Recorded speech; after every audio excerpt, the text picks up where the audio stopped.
కేంద్ర మంత్రి కిషన్ రెడ్డి మీడియాతో మాట్లాడుతున్నారు. లైవ్ లో చూద్దాం. రేవంత్ రెడ్డి అమెరికా వెళ్ళినంత మాత్రాన కేంద్ర ప్రభుత్వానికో లేక ఇంకొరకు వచ్చే నష్టం ఏం లేదు. అడ్డుకోవాల్సినటువంటి అవసరం అంతకంటే లేదు. నీది గుజరాత్, నేను కాంగ్రెస్, నువ్వు బీజేపీ, అందుకే మాకు ఇవ్వలేదు అనేటువంటి ఒక వితండవాదం స్థాయి తగ్గి ముఖ్యమంత్రి గారు మాట్లాడుతూ ఉన్నారు. ఇది చాలా దురదృష్టకరము. ముఖ్యమంత్రులకు కానీ కేంద్ర మంత్రులకు కానీ విదేశీ పర్యటనలకు సంబంధించినటువంటి అనుమతులు ఇచ్చేటప్పుడు అనేక అంశాలను వారు పరిశీలిస్తారు. మొదటిది, విదేశాల్లో జరిగేటువంటి సదస్సు లేక సమావేశం, ఆ సమావేశంలో భేటీ అయ్యేటువంటి వ్యక్తుల స్థాయి ఏంటి, వెళ్ళేటువంటి వ్యక్తుల స్థాయి ఏంటి, ఆ వ్యక్తుల బ్యాక్గ్రౌండ్ ఏంటి, అది దేశ విదేశీ నీతికి సంబంధించినటువంటి పరిధిలోనే ఉన్నదా లేక మన దేశ ప్రభుత్వానికి సంబంధించినటువంటి ప్రయోజనాలకు ఏమైనా నష్టం కలిగిస్తుందా అనేటువంటిది కూడా ఎప్పటికప్పుడు విదేశాంగ శాఖ ఆలోచిస్తుంది. నాకు రీసెంట్గా కెనడాకు రావాలని చెప్పి అక్కడ మినరల్ మినిస్టర్ రిక్వెస్ట్ చేయడం జరిగింది. నాకు కూడా రిజెక్ట్ చేశారు. రష్యా మైనింగ్ మినిస్టరు రావాలని చెప్పి అనుమతి అడిగినప్పుడు కూడా ఇప్పుడు ఉన్నటువంటి పరిస్థితుల్లో ఉద్రిక్త నేపథ్యంలో మనం ఇప్పుడు వెళ్ళడం మంచిది కాదని చెప్పి నాకు రిజెక్ట్ చేయడం జరిగింది.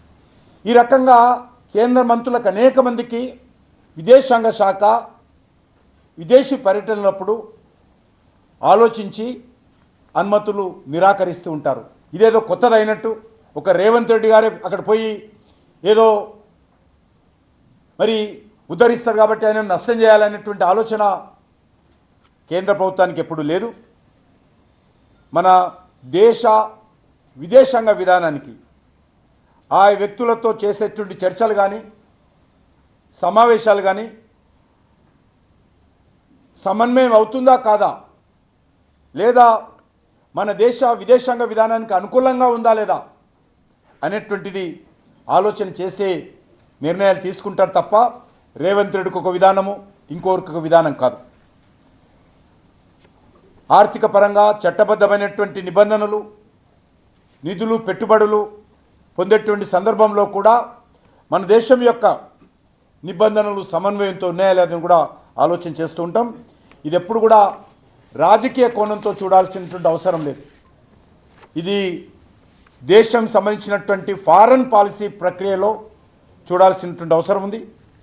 ముఖ్యంగా వీరు పత్రికలో వచ్చినటువంటి వార్తల ప్రకారం పాకిస్తాన్ అనుకూల వ్యక్తి అయినటువంటి, భారతదేశం అంటే విషం చిమ్మేటువంటి న్యూయార్క్ సిటీ మేయర్ జోరాన్ మహమ్మదాన్ని కూడా సీఎం కలుస్తున్నారు, అందుకే నిరాకరించారని పత్రికలో వచ్చింది. కాబట్టి ఇది నిజమా కాదా రేవంత్ రెడ్డి గారు చెప్పాలా. ఈరోజు ఆయన కలవాల్సినటువంటి అవసరమే ఉంది. ఆయన భారతదేశం అంటే అక్కడ ఉన్నటువంటి భారతీయుల మీద కూడా మనము న్యూయార్క్లో జరిగేటువంటి అనేక ఉత్సవాల మీద ఆయన నిబంధనలు పెట్టాడు. దీపావళి పండుగ సందర్భంగా కానీ ఇతరత్ర కానీ అనేక రకాలుగా పాకిస్తాన్కి సంబంధించినటువంటి అనుకూల వాతావరణము న్యూయార్క్లో క్రియేట్ చేయడం కోసం ప్రయత్నం చేస్తూ ఉన్నాడు. భారతదేశం అన్నా విషయం చెబుతూ ఉన్నాడు. భారత ప్రధానిని టెర్రరిస్ట్తో పోల్చినటువంటి మరి మూర్ఖుడు అతను.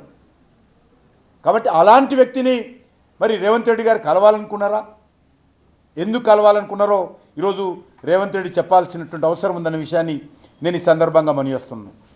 అంతెందుకు, నేను ఒకటే మనవి చేస్తూ ఉన్నాను రేవంత్ రెడ్డి గారిని. అక్కడ ఏదో విదేశీ యూనివర్సిటీస్ వస్తుంటే నేను అడ్డుకున్నారు. అడ్డుకోవాల్సినటువంటి అవసరం లేదు. ఒకటే, కొత్త యూనివర్సిటీ తీసుకొచ్చే ముందు మీరు మరి ఫీజు రియంబర్స్మెంట్ మీద 15,000 కోట్ల రూపాయలు ఇవ్వాలి. దాన్ని దృష్టి పెట్టండి. ముందు మీరు కొత్త యూనివర్సిటీని కూడా తీసుకురావండి, సంతోషం, స్వాగతం పలుకుతాం, ఎవరు అడ్డుకోలేదు. అంతేకాదు తెలంగాణ బడ్జెట్లో 15% విద్య మీద ఖర్చు పెడతామని ఎన్నికల మేనిఫెస్టోలో చెప్పారు. మీరు వచ్చిన తర్వాత ఆ బడ్జెట్ తగ్గిపోయింది. విద్యార్థులందరికీ ప్రతి విద్యార్థికి 5 లక్షల రూపాయల విద్యా భరోసా కార్డు ఇస్తామని చెప్పి ఎలక్షన్లో మేనిఫెస్టోలో హామీ ఇచ్చారు. ఒక్క కార్డు అయినా ఇచ్చారని అడుగుతాను. కాలేజీకి వెళ్ళేటువంటి అమ్మాయిలందరికీ స్కూటీలు ఇస్తామన్నారు. ఒక్క స్కూటీ అని ఇచ్చారని అడుగుతాను. ఒక దిక్కు నేల విడిచి సాము చేయడం అనేటువంటిది ఈరోజు రేవంత్ రెడ్డి గారికి అలవాటు అయిపోయింది. తన అసమర్థత, తను ఇచ్చినటువంటి హామీలు అమలు చేయకుండా మాటలతో, గారడీలతో, బురద జల్లడంతో, విమర్శలతో కాలం గడిపేటువంటి ప్రయత్నం చేస్తున్నారు తప్ప ఎక్కడ కూడా ఒక నిర్మాణాత్మకమైనటువంటి కార్యక్రమం ఇంతవరకు చేపట్టలేదు. రేవంత్ రెడ్డి పాలనలో అవినీతి తప్ప అభివృద్ధి లేదు. రేవంత్ రెడ్డి పాలనలో మాటలే తప్ప చేతలు లేవు. రేవంత్ రెడ్డి పాలనలో హామీలు తప్ప అమలు లేదు. కాంగ్రెస్ పాలనలో ప్రచారమే తప్ప పని లేదు. ఆ రకంగా ఈరోజు రాష్ట్ర ముఖ్యమంత్రి తన అసమర్థతను, తన వైఫల్యాలను కప్పుకుచ్చినటువంటి ప్రయత్నంలో ఈ రకమైనటువంటి జిమ్మిక్కులు చేస్తూ ప్రజల దృష్టిని మళ్లించేటువంటి ప్రయత్నం చేస్తూ ఉన్నారు. ఎందుకంటే సెప్టెంబర్ మొదటి వారానికి ఆయన అధికారంలోకి వచ్చి 1000 రోజులు పూర్తవుతుంది. 1000 డేస్ ఇచ్చినటువంటి హామీలు 6 గ్యారంటీలు కానీ 420 సబ్ గ్యారంటీలు కానీ ఎన్ని అమలు చేశారో ఆయన చెప్పాల్సినటువంటి అవసరం. ప్రతి మండలానికి ఇంటర్నేషనల్ స్కూల్ అని చెప్పాడు. ఈరోజు ఇంటర్నేషనల్ స్కూల్ ఎక్కడ పోయింది తప్ప ఇంటర్నేషనల్లో యూనివర్సిటీలు తీసుకొస్తామని ఈరోజు పెద్ద ఎత్తున ప్రచారం చేసుకుంటున్నాడు. ఆయన వెళ్ళకుండా కూడా తేవచ్చు, వెళ్ళి కూడా తీసుకురావచ్చు, ఢిల్లీకి వచ్చి విదేశాంగ మంత్రిని కలవచ్చు, అధికారులను పంపించవచ్చు, మాట్లాడవచ్చు, అనుమతులు పొందవచ్చు. ఇది పెద్ద సమస్య కాదు. ఎందుకోసం రిజెక్ట్ చేశారో, ఏమైనా పొరపాట్లున్నాయా, ఏమైనా తప్పుడు నిర్ణయాలు తీసుకున్నామా, దాన్ని సరిదిద్దుకోవచ్చు, గొప్పలుకోవాల్సిన అవసరం లేదు. కాబట్టి అది పెద్ద అంశం కానే కాదు. ఈయన లండన్కి వెళ్ళి అక్కడి నుంచి నాకు ఇవ్వండి అని మరి ఆ రకంగా తొందరపాటుతో ఈరోజు అనుమతులు నిరాకరించబడ్డాయి. ఇదేదో తెలంగాణ ప్రజలకు అన్యాయం జరిగినట్టు, తెలంగాణ ప్రజలకు ఆత్మగౌరవం అన్నట్టు దీనికోసం మాట్లాడవేతున్నదో ఇది ఏమాత్రం సమంజసం కాదు. ఆయన పర్యటనకు ఎక్కడ కూడా కేంద్ర ప్రభుత్వం అడ్డు చెప్పాల్సిన అవసరం లేదు. కాబట్టి ఎందుకు అడ్డు చెప్పిందో అది రేవంత్ రెడ్డి గారు, ఎక్స్టర్నల్ అఫైర్స్ మినిస్టర్ మాట్లాడుకొని ఆ సమస్య పరిష్కారం చేసుకుంటే బాగుంటుందని నా సూచన.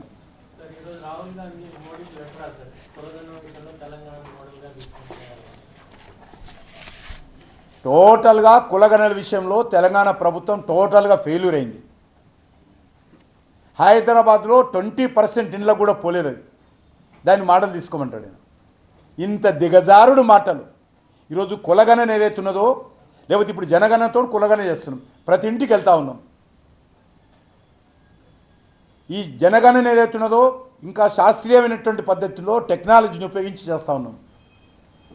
కాబట్టి రాహుల్ గాంధీ గత 12 సంవత్సరాలుగా ఏ ఒక్క కార్యక్రమాన్ని కూడా మద్దతు ఇవ్వలేదు. ఆయన నరేంద్ర మోడీ గారి మీద, కేంద్ర ప్రభుత్వం మీద కక్షపూరితంగా వ్యవహరిస్తూ ఉన్నాడు. ఆయన కూడా నేల విడిచి సాము చేస్తూ ఉన్నాడు.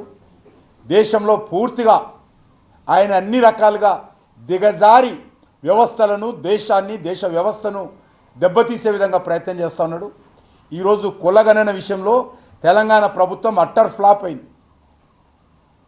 అట్టర్ ఫ్లాప్ కావడం వల్ల అనేక రకాల విమర్శలు వస్తే మళ్ళీ చేస్తామని చెప్పుకొని తిరిగారు. రెండోసారి కూడా ఫ్లాప్ అయింది. నేను అనలేదు, మొత్తం బీసీ సంఘాలన్నీ అంటున్నాయి. కాబట్టి ఆ రకంగా కులగణన విషయంలో రాష్ట్ర ప్రభుత్వం ఫెయిల్యూర్ అయితే దాన్ని ఆదర్శంగా తీసుకొని కేంద్ర ప్రభుత్వం కులగణన చేయాలని చెప్పడం అయితే ఉన్నదో, ఇంతకంటే దిగజారుడు రాజకీయాలు, ఇంతకంటే దురదృష్టపూర్వమైన రాజకీయాలు, ఇంతకంటే అవగాహన రాహిత్యమైనటువంటి రాజకీయాలు ఇంకొకటి ఉండదు దేశంలో.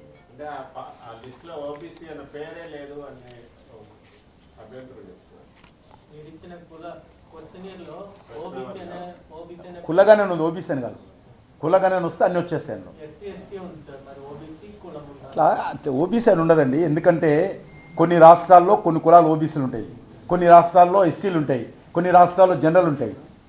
కాబట్టి ఓబీసీ అంటే మీరు ఇదే ఆంధ్రలో కొన్ని ఓబీసీలు ఉన్నాయి, మహారాష్ట్రలోకి వస్తే అన్ని ఎస్టీలు అని ఉన్నారు. కాబట్టి అట్లా ప్రాబ్లం వస్తుంది. ఆయనకి తెలియదు రాహుల్ గాంధీని పట్టుకొని మనం వెళ్ళాడితే ఎట్లా? రాహుల్ గాంధీకి ఏం తెలుసు? అడ్మినిస్ట్రేషన్ ఏం తెలుసు, సిస్టమ్ ఏం తెలుసు, ఏం తెలియదు. ఆయన ఏదో ఒకటి మాట్లాడుతుంది.